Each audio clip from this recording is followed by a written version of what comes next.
Good evening. My name is William Stevens. I go by the voice of the Voiceless, and welcome to Crawl, Walk, Run, Voices of the Voiceless podcast, episode 8. And today we have distinguished guest who is a published author of the book Who Cares? A Real Patient's Experience, and her name is Melissa Winger. So, the beginning of my podcast, I like to tell everybody why we're here and what our mission is, my mission is, to everyone who is on the podcast. So, in the beginning, you start out as a follower before you are a leader. Some of us will always stay followers because we do not want the responsibility. Some of us are groomed to be a successful leader or mentors. I believe there are platforms to voice your opinion and to promote your message, your trauma, or a person's trauma that you are representing. A product, a solution to the problem. We are like buildings in a large city where we can build a resistance to the climate and weather. Like trauma and mental health, we build a resilience in human infrastructure. There are too many people on the couch who mentally and physically cannot have their voice heard. Some of them want to stay on the couch and stay in the dark. It is our mission to reach out to the lonely, the forgotten individuals who cannot get off the couch and try to inspire, motivate. We help them live another day with our message and our voices. We are known as the voices of the voiceless. So, I would like to introduce to you Miss Melissa Winger, who is originally from St. Paul, Minnesota, and resides in Minnesota. She has been a patient care advocate since 1997, a mother, disability advocate, and author of Who Cares? The Real Patient Experience. Melissa has nearly 3 decades of firsthand experience navigating healthcare systems as a caregiver for her son, who was born with a rare chromosomal disorder, severe disability, and has dedicated her life to fighting for patient rights and disability advocacy.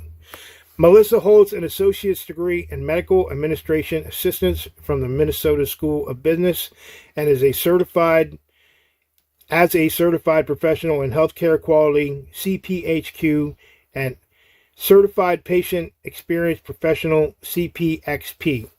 Beyond her personal journey, Melissa has served in national and state healthcare advisory boards working to improve healthcare policy, emergency medical care for children, and patient-centered medical homes.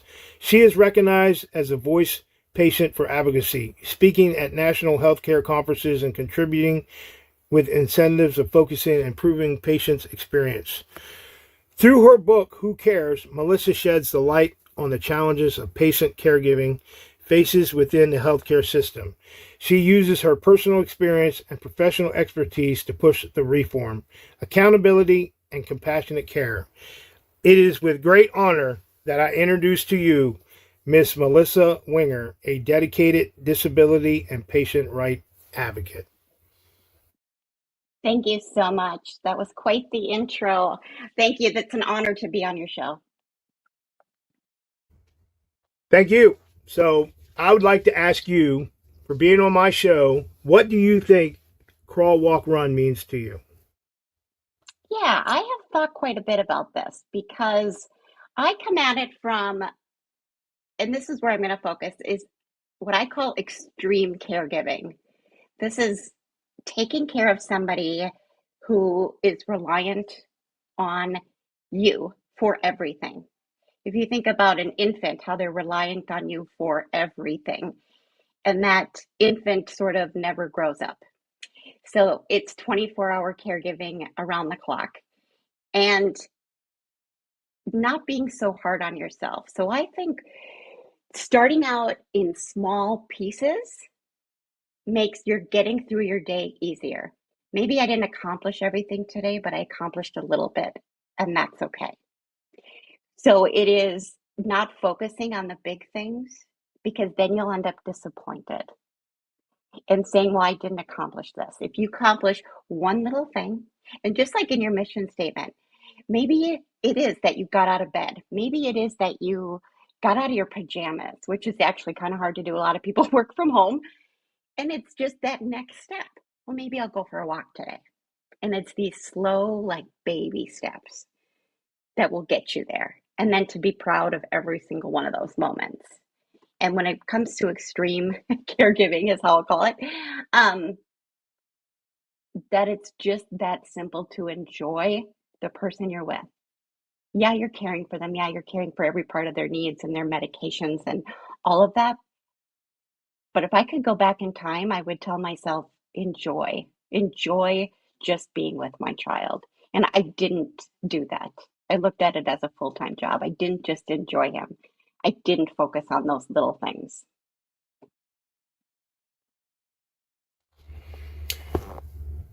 Thank you. So, trauma. What is the definition of trauma to you? And I will just broaden it more. So, if you have trauma or you know someone who has trauma, what is their trauma? And what do you do as an individual for yourself or for them that you're caring for coping mechanisms to help them have a better day or have a better life? Yeah, this is interesting to me because I think trauma is how the person who is affected by it defines it. So for me, I did not realize I was going through anything traumatic. I was just in survival mode. Now, if you think I had a baby at 18 years old, I did not know anything that he had disabilities. I didn't know any of that. I actually took him home as a typical newborn. Did not have a lot of family support or parent support. And I had to fight to get care for him after I took him home. He had to go, I took him to ERs, I took him to doctor's offices, just begging them to look at him because there's something wrong. And finally, at 4 months old, he was diagnosed with a chromosome disorder. And the disorder is that he's missing half of the fourth chromosome. And he also has three of the number six chromosome. It's a lot of medical terminology, but in a sense, he's the only one that has this in the world. There'll never be another one. Um, if you just think of the complexities of chromosomes, there will never be another one. So I was told right away by a geneticist, because of my age, not to be a hero. I was told, just let him go, don't treat him, and you can have more kids because you're young. Now, my baby was not on life support. He was in a baby car seat carrier at a doctor's appointment. And I had to make a decision that day. And remind you, I was 18. I didn't know what to do. And so I just took things day by day. And if they discovered a heart condition, he had heart surgery and he recovered, and he recovered beautifully, and he was happy. And so we just took that and we took it day by day. Now, granted, he has um, this chromosome disorder affected every single organ system. And I will tell you that this child from day one has been the happiest person in the world. It's almost as if he does, everyone knows how fragile he is and how medically fragile he is, and except for him, is what I always say. He doesn't know. And so how that worked and how it played out was I was suffering, and I'm going to say it's somewhat of PTSD. It's this 24/7, your child may stop breathing at any second. The likelihood of you having to go to the ER by ambulance in the next 10 hours was always possibility. And so that is living in a crisis mode. I'm living in a crisis mode, and my son's now 29 years old. Every day for years and years and years, hooked up to monitors, and those monitors would blare, and my heart would jump into my throat every single time. But I didn't know this terminology back then. I didn't know that I was suffering from trauma, and I didn't know that there was basically no end to it. And I think because I couldn't define it, I didn't realize that it was a problem and I should do something about it. Um, and I think this might happen to a lot of people who have kind of extreme stress or anything. My I had a physical manifestation of stress before my mind even knew the words to describe it. Um, when my son was at his most critical, and I was 20 years old, so he was 3, and lots of surgeries, lots of ICU stays. My heart went into an arrhythmia that could not be corrected, and I ended up getting cardioverted, which is like the paddles, a few times, and ended up being pacemaker dependent without a diagnosis. And they finally, a cardiologist said, I'm going to call it stress induced arrhythmias. That's what happened. And I didn't think, I was like, no, my brain is not that powerful. It can't control me and my heart and all of this, but it did. It did. And that was a wake up call. To take care of myself. If there is no me, there is nobody to care for my son. And even though how hard that is as a mom to just say, my priority, my only job on this earth is to keep my son alive, and I have to do that day in and day out. Um, I never thought about myself. I put myself last. And I swear I did that probably till I was about 15 years old.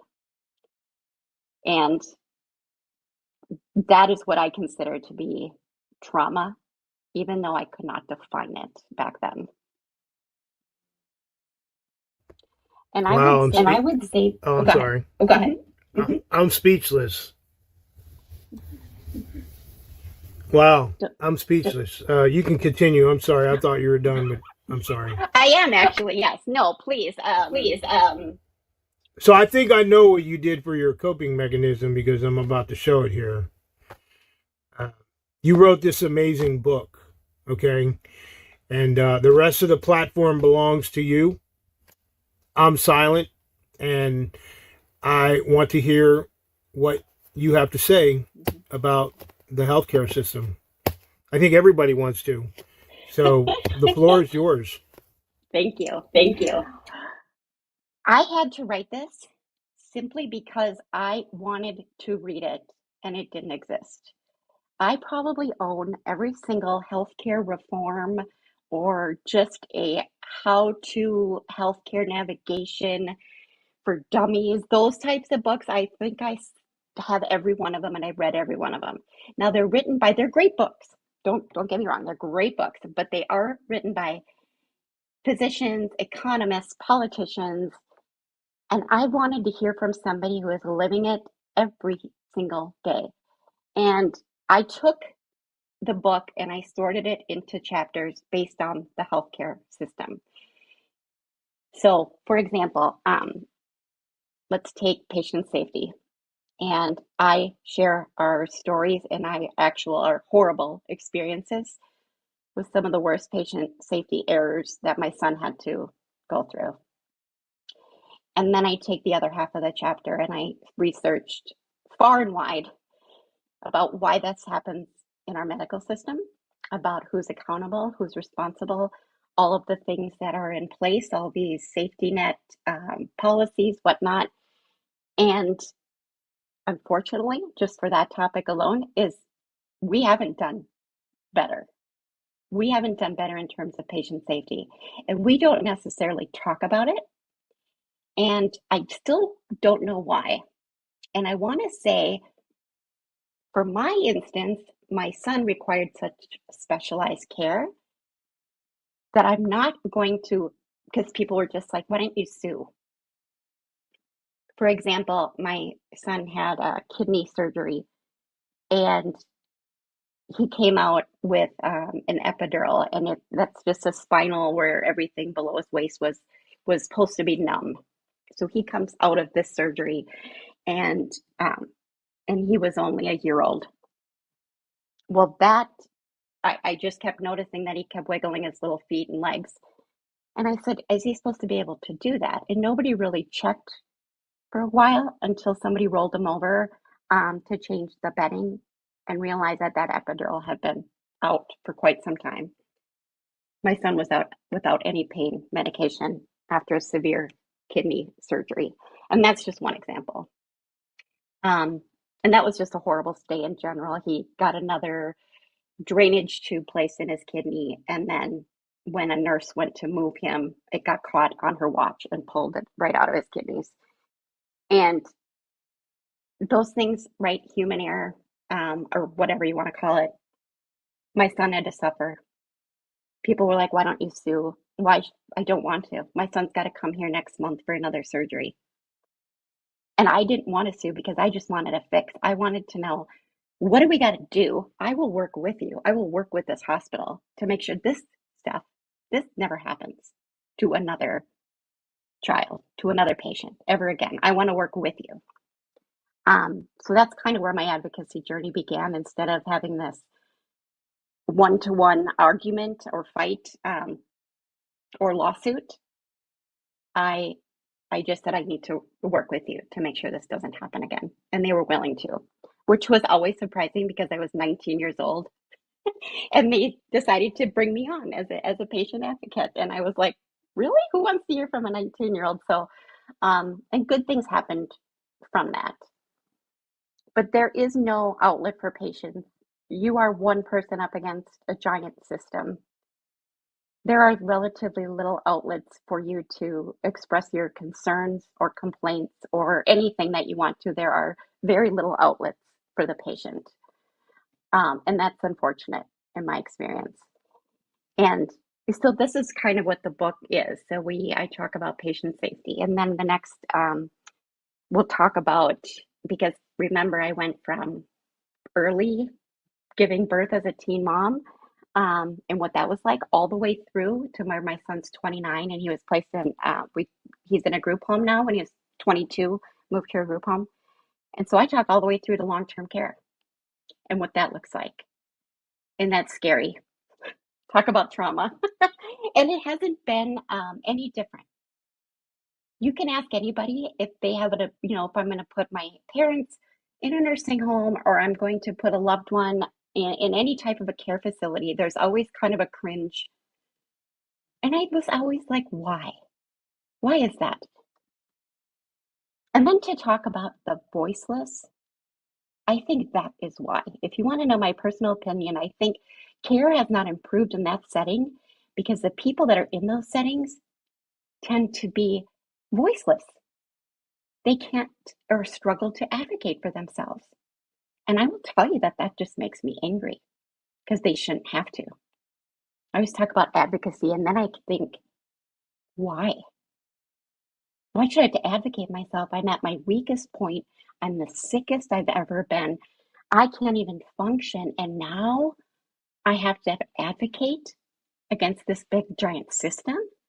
It just seems so unfair, if that makes any sense. And this goes on for my, not to harp on the long-term care issue, but it is awful in the United States. My son, sadly, was neglected and suffered abuse at the hands of caregivers. And if I think of all the stuff that he has been through since day one, it just makes me sick. And then to realize that it happens all of the time to our loved ones or to ourselves. And there's no outlet. There's nothing you can do about it, especially if you don't have a voice or if you don't even realize what's happening to you. And that system, the long-term care system, has been the same as it's been for 4 years. And I don't see that it has ever improved. And it is sad. And I even had to add a COVID chapter because what they did to long-term cares and shutting them down was atrocious. It was good when we didn't know. I was on board. My son, somebody that visits once a week, or even twice a week, couldn't visit him and couldn't see him. And I let that, and I was cooperative for because my son has no immune system either. He's very immune compromised. So I played by the rules. And then months and months went by, and there was no outlet. And they started opening up prisons for visitors before they opened up long-term cares. And what happened to my son, um, actually, I'm going to take a step back because society, after kind of putting some posts on Facebook, I got pushback of, well, why did you put him in there? It's your fault for putting him there. And that just made me sink. And I thought, okay, maybe that's the solution. Maybe I will go get him. Well, the rules changed. The rules were I could not bring him back to the home for 14 days, but he would lose his spot at that home after 7 days. And that it took 2 years on waiting lists to get him into any facility at that time. And mind you, my son, developmentally, he's probably 2, 3, 4 years old, and he's nonverbal because he has autism. He loved it. He loved it there. That was his home. There was a natural independence to get away from mom, and he liked it. And I couldn't believe the backlash of why did you put him there? This is your fault. This is why he's there. Um, was so hurtful, and it made me think in ways that I had not thought of before. And it's very sad to have loved ones in nursing homes or care facilities and to get that pushback if something happens to them that it's not the care facility's fault, that it's somehow the loved one's fault, is awful to me. Um, but anyways, during the COVID, and this is why I had to write about it, is my son suffered from an ear infection, a simple ear infection. And because their hesitancy because of COVID to take him to get medical treatment, that ear infection lasted for months, and he ended up losing his hearing, and he's unable to move his left eye due to this widespreading infection. And that happened to a lot of people. A lot of people suffered during COVID in long-term care facilities, and it had nothing to do with COVID. They suffered abuse and neglect at the hands of staff when family couldn't come and see them and point out any kind of, basically to check on them and to save them. And I just think of how backwards and how wrong that is. And trusting people to care for our most vulnerable, and then to see what happens. And to this day, because of the laws during public health emergency, where long-term care facilities, and this was across the country, were not to be held liable for any medical issues or anything that happened during a public health emergency, even if it had nothing to do with COVID, is still upsetting. But there isn't that wide voice. And that's why I thank you for doing what you're doing. Who's talking? Who's speaking for these people? Who's advocating for them when they can't? And let they sit and suffer. And it's not okay. And it took 4 years to write this book because of the amount of research of the complexity of the US healthcare system. How is anybody supposed to navigate this and go through the layers of bureaucracy and the layers of rules and the layers of the protections that the healthcare system has? Not necessarily the patient, the healthcare system. And yet we're reliant on these healthcare systems for survival. And I wish I could say that I have answers in this book. Unfortunately, I have a lot of suggestions in the book. And I wish I could just snap my fingers and make people care. I feel like that's the name of the book. That's why I said that, because I was just having a heck of a time. My son was probably about 5 years old, couldn't get a diagnosis for an infection. I couldn't get a reason, and I was sort of at my wit's end, and I called his pediatrician, and he said, well, he's in the hospital, so I can't do anything because I'm in the clinic and there's a different system. And and then finally at the end of that conversation, he goes, what do you want me to do? And I just remember just bursting out crying. And I said, I want you to care. I want someone to care because I know if you care, you're going to help me. You're not going to, maybe you don't know the answers. Maybe you don't have a solution, but you're going to make an effort to help me. And that's how I kind of came up with the book, is because I just basically screamed out, I just wanted someone to care. Can I chime in for a minute? Love, yes, would love that. Would love that. Take a break there for a minute. So, Mhm. two things that hit me really hard is I don't agree with the healthcare system of people putting their loved ones in. I'm just going to share this. I don't think I've ever shared this before. I don't even think my daughter knows this, but uh, her grandma was 62 years old when she passed away. My mom gave up the will to live. Well, I think I would give up the will to live too if I was in that facility, because I took my daughter, who was 8 years old, to see her Grammy Sue. And when we went in there to see her, my mother had a goatee, like full facial hair, and her eyes were up in her head. And my daughter asked me, what's wrong with Grandma? And I said, Grandma's sleeping, Isabel. And I knew that my mother was dead. And I told my daughter that it was time for us to go, and Grammy would say goodbye in the future. And about 4 hours later, I got a phone call, and they said that my mother had passed away. And I said, well, that's because of your terrible healthcare system, because when I was there with my 8-year-old daughter, she saw her grandmother dead in the bed. And that's all I'm going to say about that. And then I worked as a courier before I came out in my RV mission, helping people. I was a blood courier. And I always told the staff when I went to these outside outreach facilities that I didn't like going into the facilities to get the specimens, because the elderly people, or the people that were in the facilities, they always try to reach out, and they would silence them. And like the things that I saw with my own eyes in the healthcare system, I saw exactly what they did to my mom, and I saw exactly what they did to my father. My dad died at 74. He was 70 when my mom died. And my dad had a stroke and fell off the couch. And they said he didn't have a stroke, and he ended up going into a facility. And the first week I went to see my dad, his underwear and t-shirt was on backwards. And me with PTSD, and I was very livid.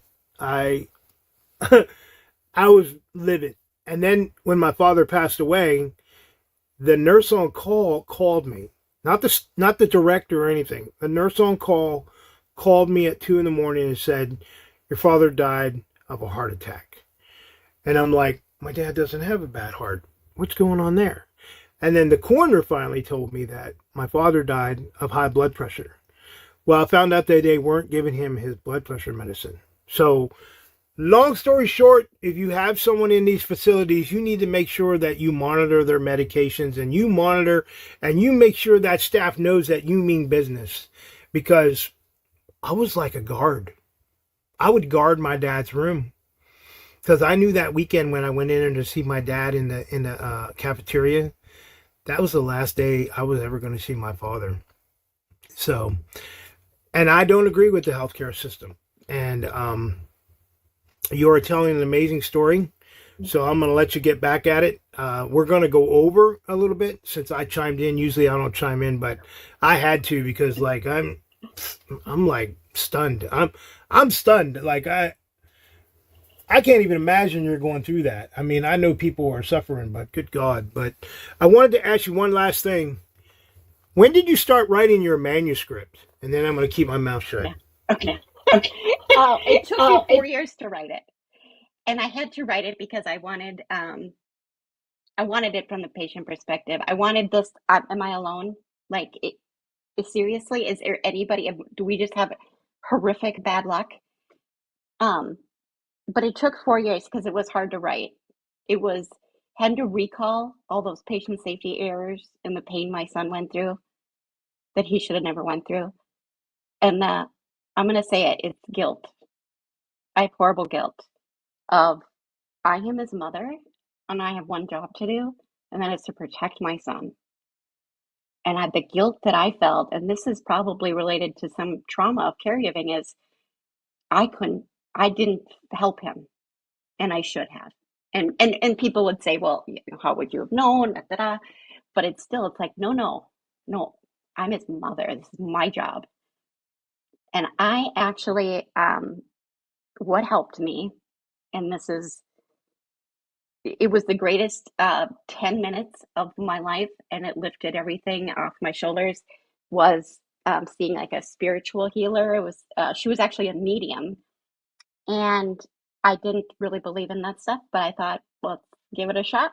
And I went to see her, and I don't know if it was the conviction in her voice, but I told her I felt I have this son who has 24/7 needs, and I have this amazing responsibility and this accountability, and I have to keep him alive.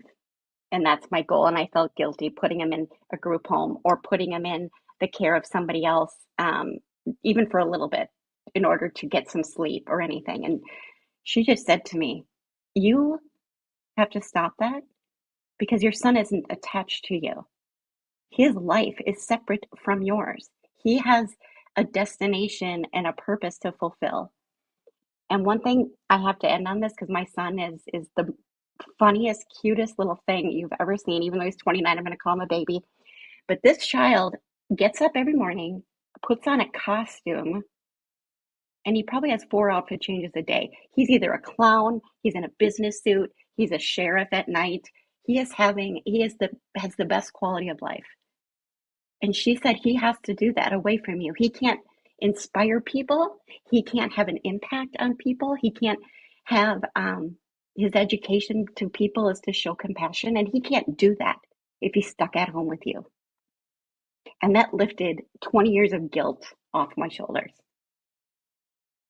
Because he is his own person and he inspires people every day.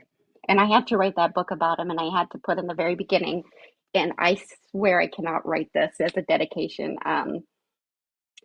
without crying, but I said, the dedication is to my beautiful boy.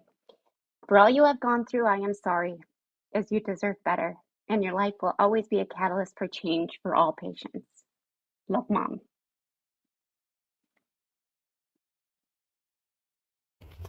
Wow. So that's what I'm doing. We have a purpose. Amazing.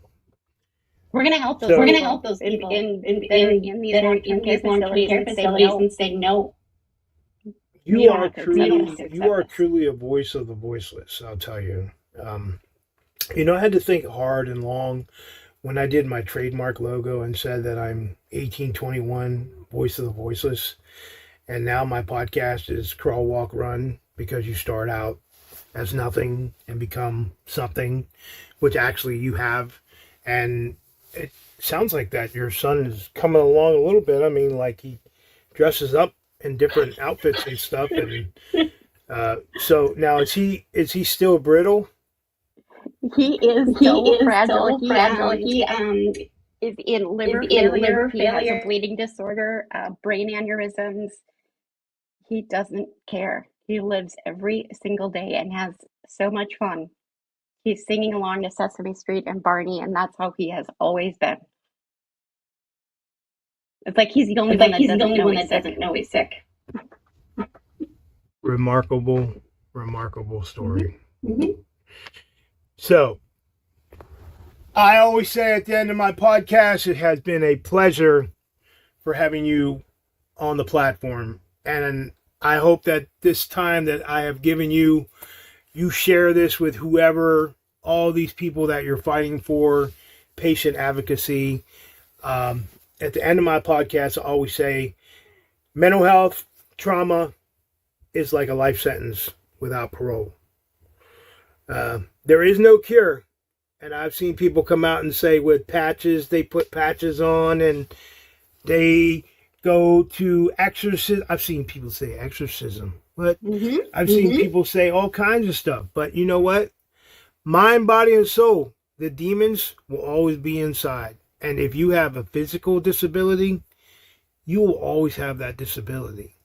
And you know what? People like you are the people that we need that can overlook that and help these people, help your son be the voice of the voiceless. So I thank you. I'm going to let you have the closing I'm going to have you have the closing comments, and then I'm going to end in my closed video.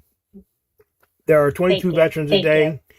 There are 22 veterans a day, and their service members, their family members, and loved ones who commit suicide daily. That number could be higher. So I'm going to let you close. Thank you very much for being my guest. I am absolutely grateful for this platform that you have provided for people to share their stories and hope to inspire others. I am grateful for the work you do, and thank you so much for having me. It has been an honor. I will get this out to you, just so you know, at the end of the video, you'll be cut off automatically, and I will reach out to you in the next couple of minutes. Thank you very much for listening. I'm hoping that this will be broadcasted on Friday at 6 p.m. Eastern Standard Time. Always remember, crawl, walk, run, voices of the voiceless. And remember, those veterans are 22 a day. Every day, 22 veterans and their loved ones lose their lives to the battle within, a fight invisible but deadly. For those who face the horrors of war and the isolation of coming home, this book is more than words. It's a lifeline, a tool to navigate the darkest moments. Author William A. Stevens Jr. opens Pandora's box, exposing the harsh truth of trauma, healing, and redemption. This is also a father's apology, a heartfelt letter to his daughter, a two-time world champion, for the moments lost while trapped in his own pain. Stevens is the voice for those who feel voiceless, writing to inspire, to heal, and to give hope that change is possible. Join him on this journey of survival, forgiveness, and finding peace. The Broken Mirror, available now on Amazon.